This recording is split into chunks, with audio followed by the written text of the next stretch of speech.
क्रांतिकारी जय भीम भावांनो, आज होळी आहे।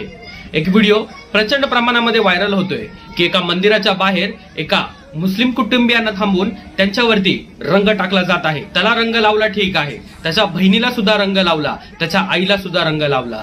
तर तिथंच ते थांबले नाहीत, तर त्यांनी हिंदुत्वाचे नारे दिले। हे कितपत योग्य आहे ते कमेंट मध्ये नक्की सांगा। व्हिडिओ पूर्ण बघा आणि शेअर सुद्धा करा।